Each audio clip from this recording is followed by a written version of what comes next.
one of the interesting conundrums, if you will, in the ACC has been this infighting that's been going on. And it's gotten to the level now where there's a lot of people surprised. We are sitting on close of business Eastern time, and we don't have ACC expansion with Stanford and Cal. Our sources overnight told us that ESPN has actually been lobbying the Big 12 this week to at least consider adding Stanford and Cal should the ACC situation completely fall apart. It is a significant revelation because Brett Yormark and the Big 12 were pretty clear that they are done expanding at 18. They are not going to 20, or at 16, rather. They are not going to 20. I think it is very interesting that ESPN is looking for answers, looking for a home for Stanford and Cal, which I think very clearly speaks to the brand power of Stanford and Cal and how much value they have at ESPN. But I also think this is a pretty significant indication, according to our sources, about the tumult that is taking place and really that's ravaging the ACC at this point. Florida State continues to ask for more money, in fact, the most money in revenue sharing in the conference, and it's holding up a deal by some sources' descriptions. Jake, I don't know, it feels like ACC expansion is coming, but are you surprised to hear that ESPN is looking for alternative destinations for Stanford and Cal? No, I'm not surprised. I mean, I think you always have to have a contingency plan, but what I'm also not surprised by is that Florida State's being a pain in the ass. I mean, we know that Florida State has been that character in the room and that person at the table, and so, yeah, is Stanford and Cal to the Big 12 likely to happen? No, probably not. But just the idea that we have to talk about it, just the idea that ESPN has to go to Brett Yormark and say, please consider this, is kind of crazy to me because ultimately, 2-3 weeks ago, we were, hey, Stanford and Cal probably don't have a home and the ACC doesn't look like a great fit, to now, the ACC, for the most part, wants to do it, and Florida State, as usual, is standing in the way because they want more money by most reports. So, to me, I look at this situation, and I feel like it's forced ESPN's hand because now ESPN has to say, okay, well, we feel like clearly that the ACC expansion with Stanford and Cal and SMU is in danger. That plan and that setup is clearly being jeopardized to a point where ESPN's uncomfortable, and now they got to look at another plan. And obviously, ESPN feels comfortable with Brett Yormark after this round of realignment/expansion. So it doesn't surprise me that they would go to him and they would say, hey, we're obviously willing to pay to add these schools. Would you, consider adding them if the ACC doesn't work out? Because again, you got to remember, Yormark and ESPN have a great relationship. So when we talk about expansion in any capacity, these are the type of conversations that go on, both from the TV side to the conference and the conference to the TV side. And I think that there has to be a certain flexibility, a certain pliability to those conversations. Brett can't just say, no, we're not interested in going to 20. No. Like, he's never going to say that. Do they want to? No, they don't. But what Brett, I guarantee you, is doing is saying, sure, we'll have the conversation with you. Let's see what it looks like. Full well knowing that his presidents are not particularly interested in going to 20 and are not particularly interested in going to 20 with Stanford and Cal, with all due respect to those universities. So that's why I say I'm not surprised that ESPN went to Brett Yormark. I just think that this Florida State ACC expansion situation has forced their hand, and I would be more surprised if they hadn't reached out to Brett Yormark. That is the correct move at this stage of the conversation. Yeah, and I think when you look at where the Big 12 is now, it's 16. I think you really, when you put yourself at 18 teams, and I think the Big 10 is a very good example of this, it leaves you very little flexibility. 20 is a non-starter for just about all of the conferences in this country. You get to 20 universities in a conference, and the logistical part of that is enormous. It is almost unbearable. The way that sports work today in college, and you think about all the Olympic sports, you think about just the baseball, softball, swimming, soccer. You think about everything that goes into planning those calendars for 20 different athletic departments and trying to figure that out. you're talking about a process that is months and months and months long.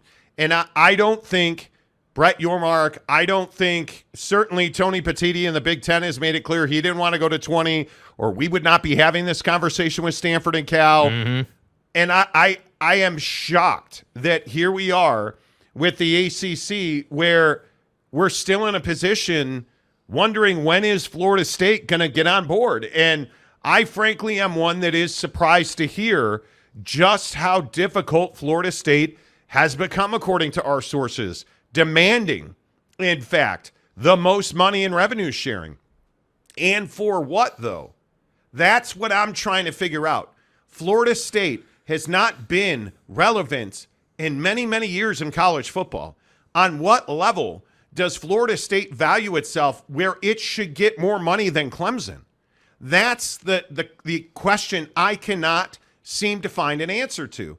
I understand if Clemson says, hey, we want more money coming to us from the college football playoff no matter what, because Clemson's been there and done that. Mm-hmm. I look at Florida State, North Carolina, those four, really, if you look at the Carolina schools, Clemson and Florida State, those have been the roadblocks. Some will tell you Miami has been there as well. I'm a believer in that. Mm-hmm. But it's surprising that Florida State continues to demand something that has no merit. Yeah, and I think that, this is clearly with Florida State a philosophical thing. They just are clearly willing to die on the hill of we deserve more money. And I understand, and I would even go as far as to say I respect the concept and the opinion of, hey, we have to, we have to tell our story and define our value, and if we don't say we're the best, who's going to say we're the best? I mean, I understand that concept, but to what end is my question? Because,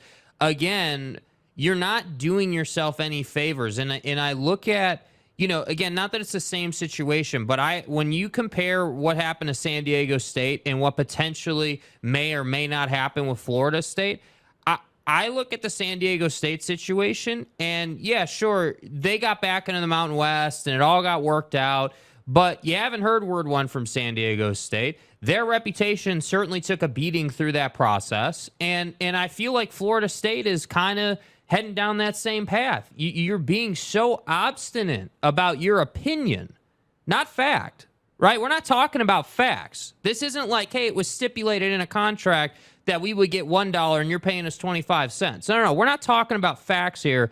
We're talking about Florida State's opinion of themselves holding up expansion in the ACC, which really, when I think about that, I start to wonder, okay, no matter how this situation plays out, the ACC expands, the ACC doesn't expand, Florida State is going to have a real problem on their hands when they have a need and they go to their other member institutions in the conference. That's what I don't think Florida State's thinking about, because that's how negotiation works. Hey, if you're going to be a pain in my ass on this one, I'm going to be a pain in your ass on that one. And I don't think that the Clemsons of the world, or certainly the UNCs, or really both Carolina schools, appreciate that sentiment. And so that's truly why I'm surprised. I understand if Florida State's trying to get 10, 20, 30% more. I get it. But at the cost of expansion, at the cost of more reliability, at the cost of running more revenue through the conference, that's what's surprising. And remember that Florida State has not been to the college football playoff. This will be the 10th year. If they don't go this year, this is 10 years since they've been to the college football playoff. It's 10 years right now since I believe it's 10 years, 2013, when they won that BCS national championship game. Mm-hmm. It's a decade. It is a decade since you have been relevant at the top of the college football world, which is not what you can say about Clemson. And what Dabo has done at Clemson, he is, in my opinion, in this modern era, far more deserving. We built this program on NIL. Indeed, I guess you did. But I look at college basketball, which I think the ACC is far more of a basketball league. I understand why Duke and Carolina want more revenue. Mm-hmm. But do you hear Duke causing problems about revenue? No. Do you hear North Carolina? Yeah, a little bit. They're standing in the way of expansion to get more money, and I understand that. But they're not holding expansion up the way Florida State is. It is It is a shocking situation to me that the ACC cannot seem to get their hands around Florida State. And I'll ask the same question I've asked now, what I think is for 2 straight weeks. Is Florida State worth all this? Are they? If I'm the ACC, I am like, okay, go get your loan from Chase. Go get your $120 million in private money and go see what the market has to bear, because you're not getting into the SEC. And somehow I doubt you're getting into the Big 12, right? And I really seriously doubt that the Big 10, if the grant of rights is broken in the ACC, is going to pass on North Carolina to get Florida State. Mm-hmm. Where is Florida State going? Florida is not letting them join the SEC. That is not going to happen. Yeah. And I don't see them as a fit for the Big 12. Is that not, if you're in the ACC and you're in a position to get $45, $50 million, are you potentially taking a step back revenue-wise? I don't think so. You have nowhere to go. Florida State has nowhere to go. Yeah. You are saber rattling. That's all this is out of the Seminoles, and I'm about out of patience for it.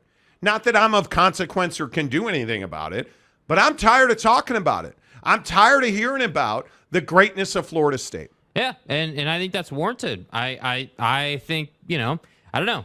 In the comments section, are you tired of hearing about Florida State? Because I share that sentiment on some level. I do think that and honestly, Florida State's just the last example, or the most recent example. I'm tired of hearing about programs leveraging and pushing and being a pain in people's asses that haven't been winning, that haven't been particularly relevant. And really, like, I'm just tired of hearing about, hey, this program or that program thinks they deserve this. I don't want to hear about the pro rata you deserve. I don't want to hear about you could be a P5 or that you deserve this amount of money. Dude, if we got to have the discussion, you've done something wrong. Dude, if you're not if you're not in the college football playoff a couple of times out of every 5 years, and I'm not saying you got to win it, I'm just saying make an appearance. That's literally all you have to do. Just make an appearance. And so to me, is it any surprise when we have this conversation about relevance and power and who's got them, who holds the most water in this town type deal? Like, is it any surprise the SEC and the Big Ten want to control how the college football playoff is divvied up and how teams are selected? And well, is it really any surprise that you're not hearing much from the SEC at all? And I know they're trying to get the Omni Hotel in Dallas ready for their huge event next year. Mm-hmm.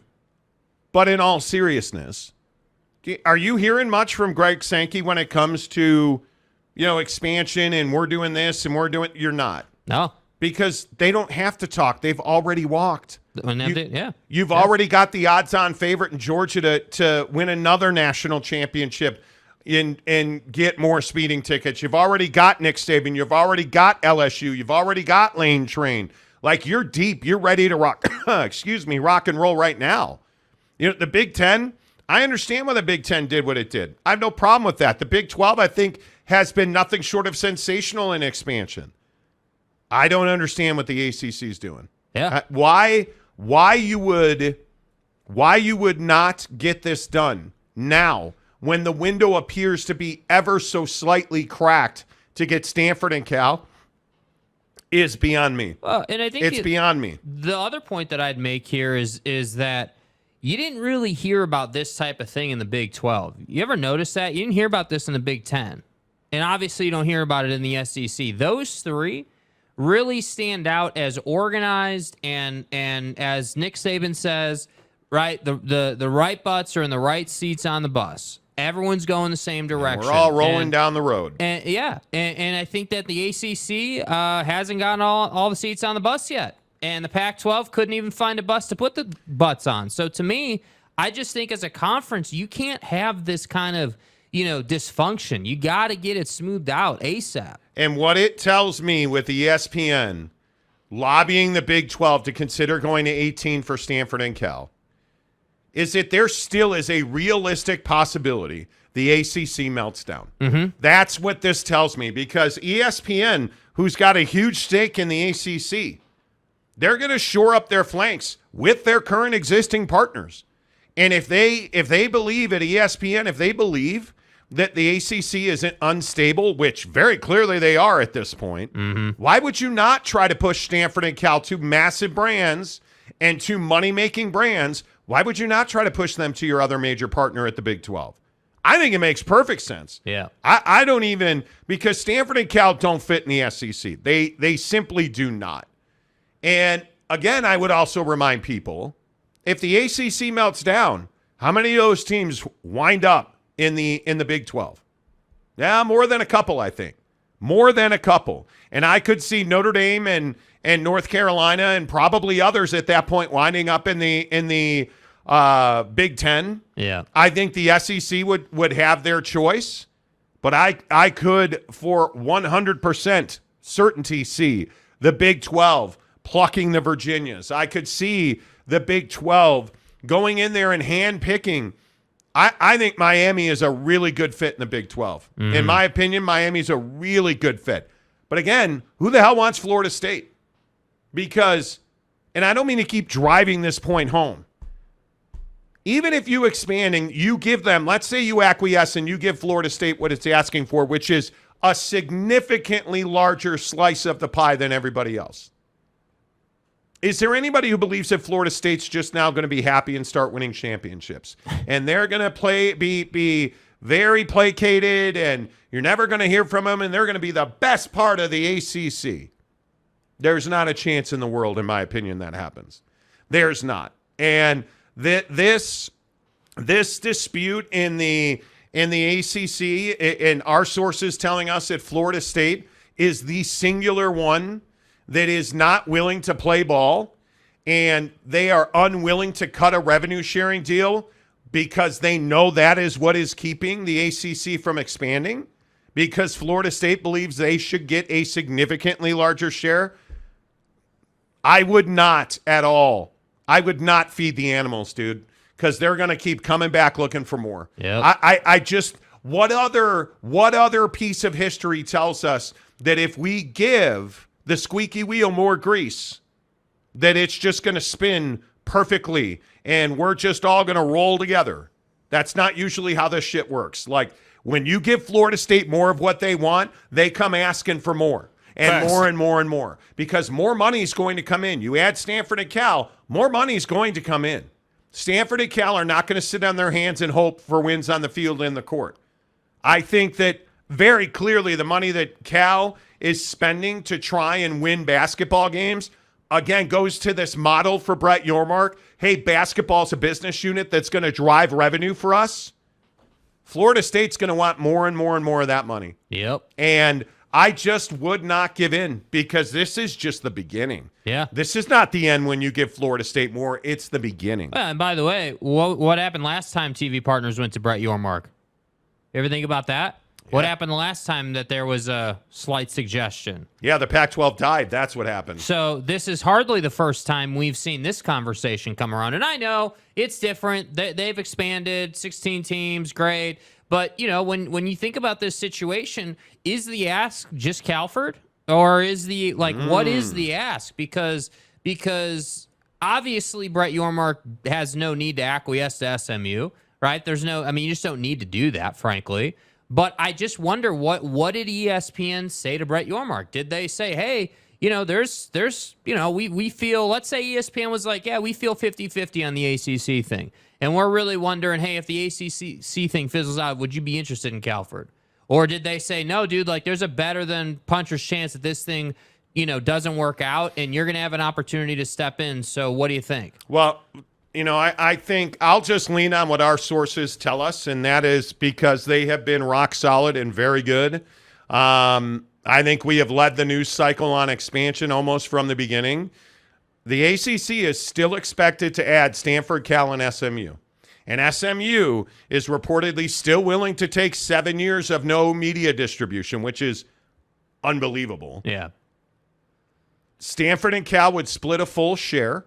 So you would be getting up to, and there's varying degrees of sourcing on this. So I would ask for a little latitude, but the number I keep hearing is between $65 and $70 million for those three schools.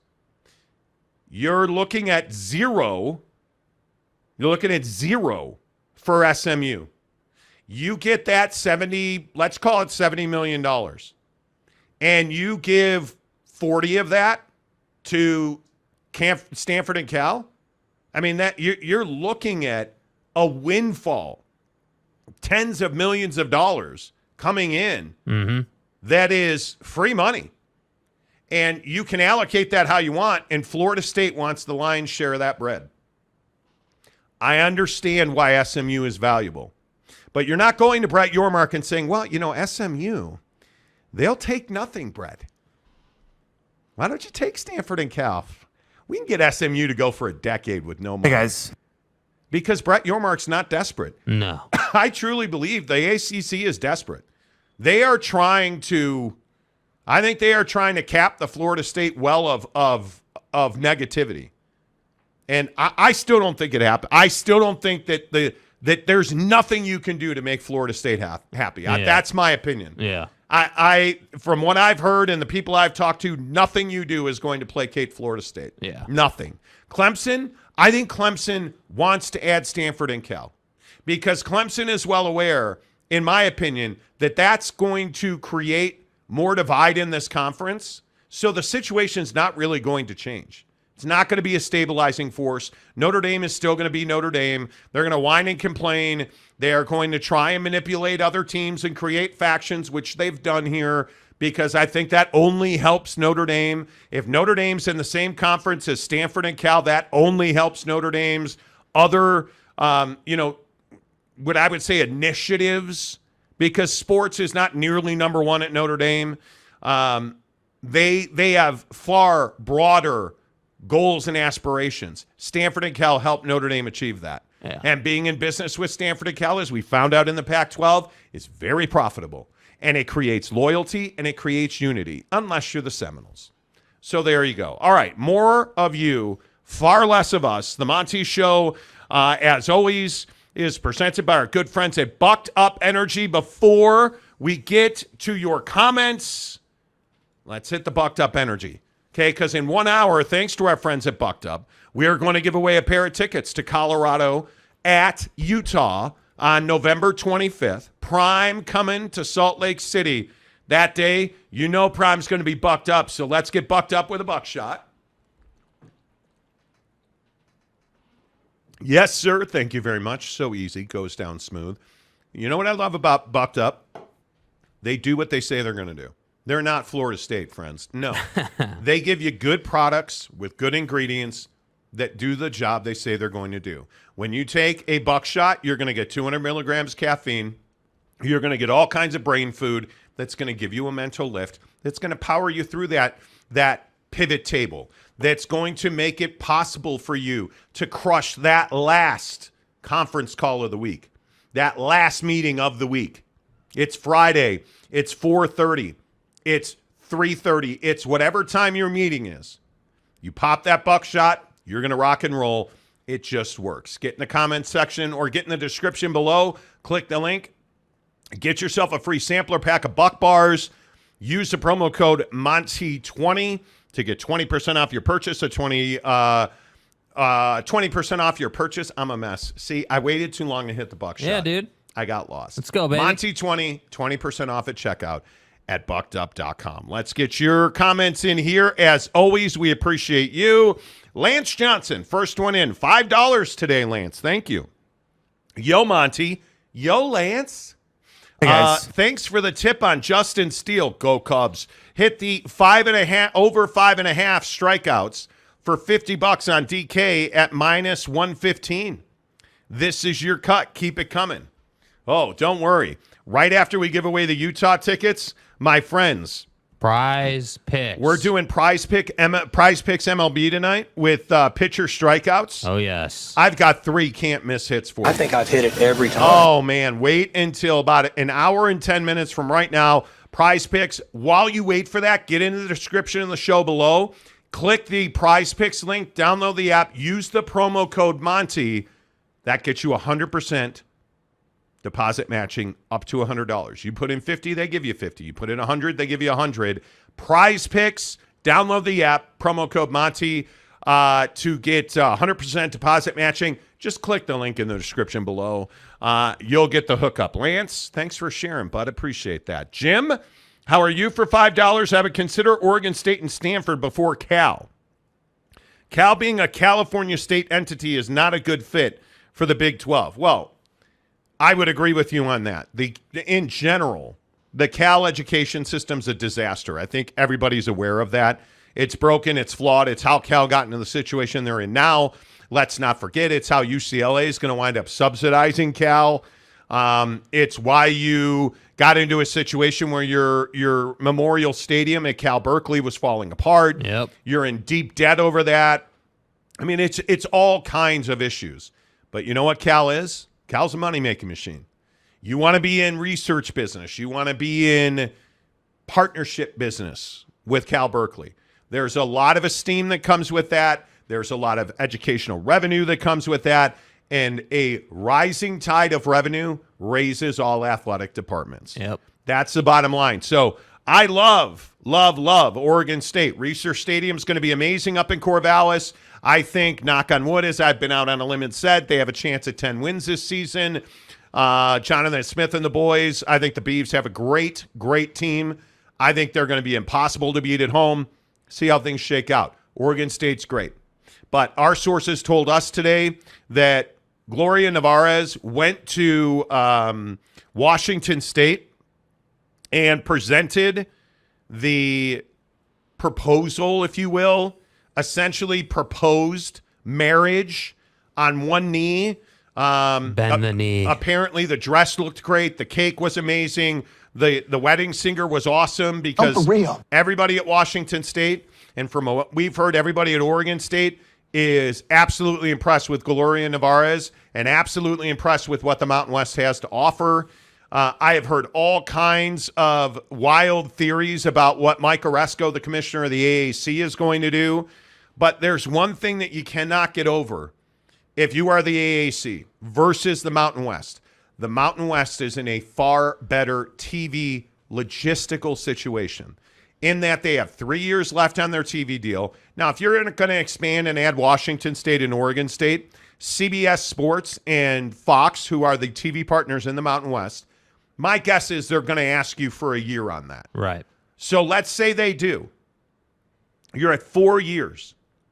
You're at probably $10 million is a number I've been hearing. If you add Oregon State and Washington State and you do what it essentially amounts to an extension of your TV distribution deal, you're probably pushing $10 million. The travel's better. The partnerships are better. The football's better. The basketball, I mean, San Diego State went to the NCAA tournament final last year. No, that does not mean the basketball is better. But one of the things that is very interesting is that the Mountain West saves Calford, saves Oregon State, Washington State money. But Cal and Stanford are not looking to step out of the P5s. Oregon State and Washington State have no choice. They don't get to write their own ticket like Stanford and Cal do. They don't have ESPN pushing them like Stanford and Cal do. Oregon State and Washington State, I am told, favor the Mountain West simply from an expenses standpoint. The other issue is that if the AAC wants Oregon State and Washington State, they're probably going to have to pluck teams from the Mountain West, and that buyout is atrocious at this point. For Mountain West schools who have been making $4 million a year on their TV deal, they would owe $34 million at this moment. And that is just a non-starter for just about everybody in the Mountain West. So it's going to be very difficult for the AAC to win that battle. And it's too easy. The other thing that I think you have to consider here is it's too easy for Washington State to say yes to the Mountain West. Washington State athletics is broke. They have significant litigation and they have significant debt. And the other thing that they have in Pullman that's a real problem is they have what I would say is rough seas is a way to describe it. Their staff, meaning their professors, their admins, there's not a whole lot of people that are happy with Kirk Schultz. There are not a whole lot of people that are happy with the way that Kurt has given, as it was described to me, a blank check to athletics. We broke the story on this show that Washington State faculty threatened to hold a sit-in at Kirk Schultz's office if he did not freeze spending and hiring and audit their spending in athletics. And what do you know, the next day, Kirk Schultz released a letter that said, we're auditing, no new spending, no new hiring until this audit's done. Washington State has issues. I don't want to say, the word in my head is an uprising. That already happened. I think Kirk Schultz is on the hot seat at Washington State as it's been described to me, and I don't think he can afford that. I don't think he can afford expensive Midwest and East Coast travel. I simply do not. And I don't think he deserves the responsibility of managing it. No, I don't either. I mean, he hasn't earned that. That is exactly the way to say that. You're exactly right. He hasn't earned the right, I mean, to be able to. That's right. I mean, how's he going to sit in front of somebody and be like, yeah, guys, hey, athletics is $70 million in the wrong direction, but I want to fly everyone across the country. I mean, what do you mean, dude? You're not going to get a vote of confidence on that. It is a nasty, nasty situation at Washington State. And it's the exact opposite in Corvallis. I mean, you have harmony. You have one of the best athletic directors on the West Coast in Scott Barnes, who I think, again, today I was told he's a candidate for the Washington job. I think that would be an absolute kick in the balls. Yeah, well, Washington's got to answer SC now. I mean, you have to. Yeah, they do. Yeah, they do. And I think Washington State and Oregon State could not be more diametrically opposed in their philosophies on spending and building athletic departments.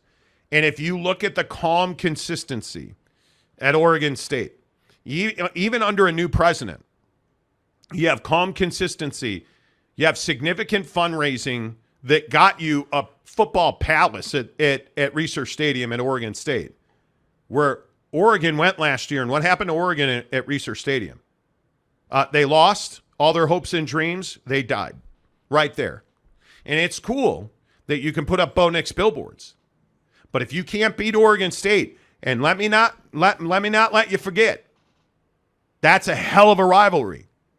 Facts. And I don't think there's any guarantee that good old rich moneybags Dan Lanning at Oregon, the football coach at Oregon, is going to win that game this year. Yeah, and I think that the thing that I would say about Oregon State is they truly are the only one, in my opinion, in the Pac-12 that's a victim of circumstance. They've run their program about as good as you can run it. They've overachieved in athletics, especially in football. They've done some decent things in basketball, but especially in football.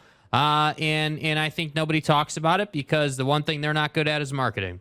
And I have that criticism for Utah. I have that criticism for many universities in what was the Pac-12. So, yeah, I think Oregon State, I would have loved to have seen them in the Big 12. I really do think they would have been a nice fit. But unfortunately, they are not popular enough in the sandbox to justify it. And so, yeah, now you get to go to Mountain West.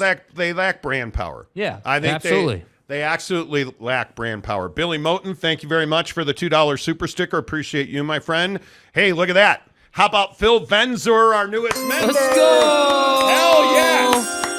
Let's go, Phil. Appreciate you on a Friday. By the way, if you are here, all 1,587 of you, please hit the like button. Please consider subscribing to the channel.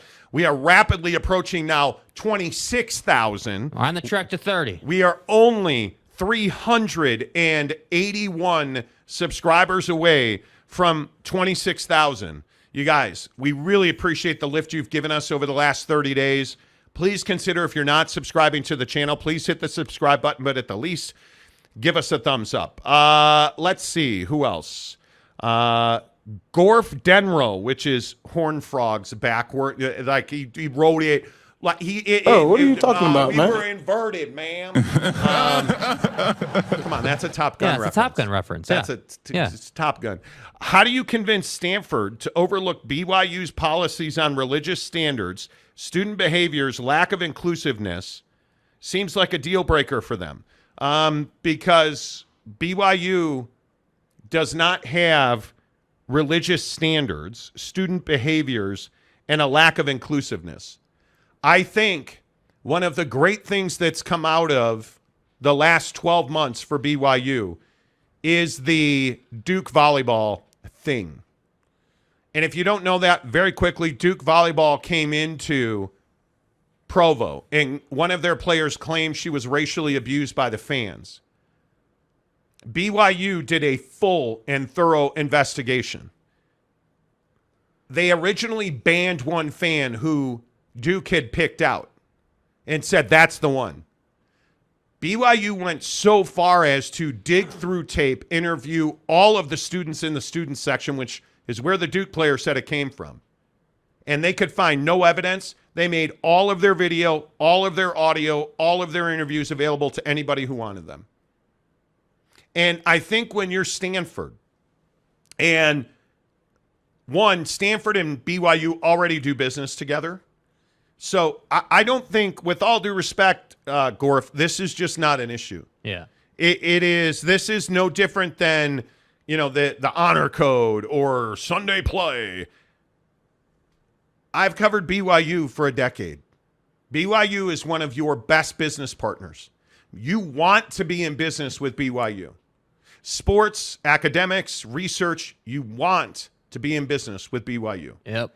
That's as simple as I can say it. All this other made-up BS, that's all it is. It's dust out in the wind that people like to talk about. I'm not LDS. I'm not Mormon. I did not go to BYU. I don't have a dog in the fight. But all I can tell you is I know a ton of people at BYU. I have a mad amount of respect for their athletic department because they're just damn good at what they do. Yeah. That's what they're being judged on. And I think that Duke volleyball scandal that was so painful for that university to go through. I talked to people at BYU who were almost in tears talking about it because they've worked so hard at that. It's stuff like this, again, with all due respect. This is just not real. It's not fucking real. Stanford would love to go back and add BYU to the Pac-12. It is one of the single biggest mistakes the Pac-12 made. Yeah. There is no issue with, perceptions and realities. It's just not a thing. Stephen Smith for $20. Thank you, Stephen. I think the issue also comes back to the failure of the alliance between the Big, the ACC, and the Pac-12. I think we really need to examine what we agreed upon between these conferences to cause what we are seeing now. Nothing was agreed upon. Yeah, that's the issue. It wasn't, again, not to be repetitive, it wasn't real. It was a marketing ploy. And really what it was is George Kliavkoff being played. It was a PR stunt. There was that alliance, and I'm certain you guys remember this. The alliance was, hey, we're going to be in business together. We're getting pushed down by the Big Ten and the SEC, and these MFers need to be stopped. So we're going to, hey, congratulations. Well, one, you had the Big Ten in there. So now George coming back and, fighting with the Big Ten, probably not your best idea. Then the handshake agreement. They never had a written agreement. They never had a statement of terms. They never had a mission statement. It was all phone calls and handshakes, which got you absolutely nothing. What constitutes a promise? Because if it's not on paper and if it's not a contract, it doesn't exist. Facts. It does not exist. So there's nothing to go back and examine. It was one of the three biggest mistakes that George Kliavkoff ever made. And I can tell you right now, number one was allowing USC to say, no, we're not expanding when the Big 12 was really on death's doorstep. Like the Grim Reaper, quite literally, was standing in Dallas sharpening his sickle. Like ready to kill the Big 12. And I think the Pac-12 could have added a large swath of that conference and put that thing to bed. Yep. And they said no. President Folt at USC said we're not expanding and then turned around and went to the Big Ten. Number one. Number two, well, obviously the TV deal. George failed at that miserably. But number three, this alliance with your mom and her cousin and your neighbor. Alliance. Because that's what it came down to. You were just three friends sipping coffee at Starbucks. You even got a puppuccino for a spot. And it never amounted to anything. Nothing. Zach Sloter, what's up, my guy, for $5. Thank you. Is there a chance the big deal expires that Nebraska would try to rejoin the Big 12? I think they would probably win more games. Go Cyclones. Boy, it's going to be a rough year in Iowa. That is going to be tough. The interesting thing is Trev Alberts all but confirmed at one point what, again, because we're good looking and, we lift. What we told you 2 years ago on this show, that Nebraska pines for the Big 12. Yeah. Nebraska has been absolutely invisible in the Big 10. And I think part of hiring Trev Alberts to be the boss, to be the athletic director, was that you had to put a face on the name and the brand at Nebraska. And what did he do? He promptly went out and hired a badass as his football coach in Matt Rule. Yep. And they're going to win games. Well, it's the best part and the worst part about the Big Ten, right? Like the best part about the Big Ten, and also the worst part about the Big Ten, is you make an F load of money. Yes. You get paid. So Yes. if you suck, it's fine. But the problem is people start to get a little antsy when we start adding members and you start to see, okay, hey, if SC comes in and wins the Big Ten, someone eventually, at some point in some meeting you don't want to be at, is going to say, hey, dude, you guys haven't won a damn thing. How are you helping the conference? Why are you still here? But let's not forget that Nebraska is not, Rutgers. Mm-hmm. Nebraska's not Maryland, and really Maryland football, because Maryland basketball has a beautiful tradition. Yeah. But you're not Purdue. You're not Indiana. You're not Minnesota. You're not Northwestern. You're not a dreg on the Big Ten brand. Yeah. You're flipping Nebraska. You're Tommy Frazier. Rest his soul. You are Lawrence Phillips. You are Tom Osborne. You are Orange Bowls and Blue Blood, and you need to start winning. Yeah. And remember this, on August 25th at 5:45 Eastern Time. If Nebraska becomes a national championship contender in the next 2 years, the Big Ten will ultimately become the best football conference in the country. Facts. Because you've already got khaki bod dad jerk in Ann Arbor. Recruiting violator. You've already got the Ohio State, USC, Oregon, Washington, UCLA. We're starting to push 7, 8, 9, 10 teams. You went from 1 to 9. Penn State. How does Penn State not try to tick up a gear? Because think about it. Like, every year the Big Ten has a different year. Some years Penn State's there. Some years Penn State's not there. But Penn State's not been a national championship caliber program. But for the Big Ten, and I agree with that, but for the Big Ten, all they need Penn State to do is get into the playoff. That's it. I would agree with that. Just get into the playoff. I would agree with that. Because Ohio State and Michigan are going to be there. But if Nebraska starts doing exactly that, you're talking about 4 teams, because you can't tell me. And again, I'm a man on an island. I'm the asshole in the room. I'm totally fine with it. Lincoln Riley's putting USC in the college football playoff this year or next year. It's happening. Well, and I think again, write it down. When you talk about the Big Ten and how good they could potentially be if teams like Nebraska start winning and start improving, which I would expect that they would be better with Matt Rule. You start to think about, again, it brings back this conversation of the SEC and the Big Ten controlling college football playoff allotment. And again, how many teams can you put in the college football playoff? Nobody cares if you win the championship at the conference level. How many teams can we put in the playoff because we want that money? And if you can get like USC and Ohio State to contend for the national championship out of your conference, and then you can get the slew of other teams in, you're good to go. That's what I'm saying. If Nebraska becomes a national championship caliber program, look out, because that's when the Big Ten really becomes a problem. Because already crowned Clemson over there, that's a 1 or a 2 team football conference. Yeah. Basketball, we're not talking about basketball. I'm talking about football. Hey, Florida State might want to win something. The SEC, it is what it is. Yep. The Big 12 is already there. The Big 12 is going to put 3, 4, 5 teams. I would remind you that the Utah Utes are in the Big 12 in 10 months. Good luck. It's wild. Good luck. The Big 10, and I don't know any other way to frame this. The Big 10 has got to become what everybody says they are. Yeah. Because they have not been a conference of testicular fortitude. No. They've been 2 teams in football. No, you know what Done. the Big Ten has been? The Big Ten has been a badass on the P&L sheet and a no-show on the football field. That's what they've been. I would agree with that. You are a 1-team and sometimes a 2-team league.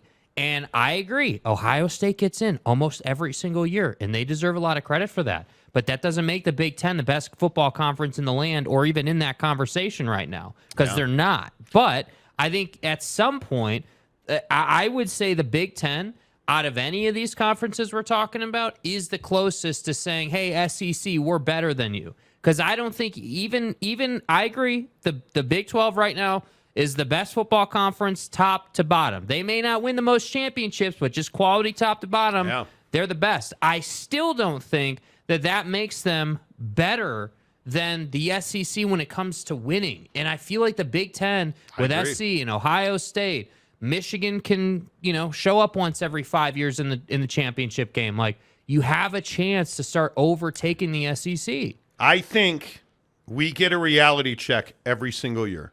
Yeah. And usually it is, the SEC is who they say they are. Yeah. And the Big Ten's not. Yep. And that conversation after the season, that conversation's over. All right, let's roll a little bit here. Elvin, what's up? Thanks for the $10, man. Appreciate you. The new Big 12 has 5 AAU schools, which is an educational designation. Yep. Now, if ESPN talks them into taking Cal and Stanford, then the truck stop conference turns into the research conference. Would only be behind the Big Ten. And I want to make this really clear.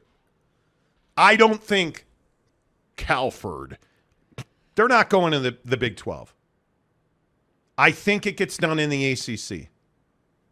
But I think the story here, and I don't want to bury this lead, our sources tell us that ESPN has lobbied, is the word that was used, at a minimum, had conversations with Brett Yormark and his team at the Big 12 about being a home potentially for Stanford and Cal. I think that is significant because, it goes back to this whole conversation we had yesterday on the program about how much influence does ESPN have in college football realignment. And I think it's a hell of a lot. Yeah. And I agree with you.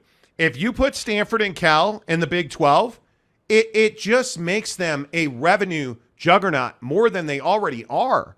And it raises, it almost offsets the low educational standards that have become West Virginia with its low scores. And it's not that it's a bad education. It's victim of circumstance largely. I totally get it.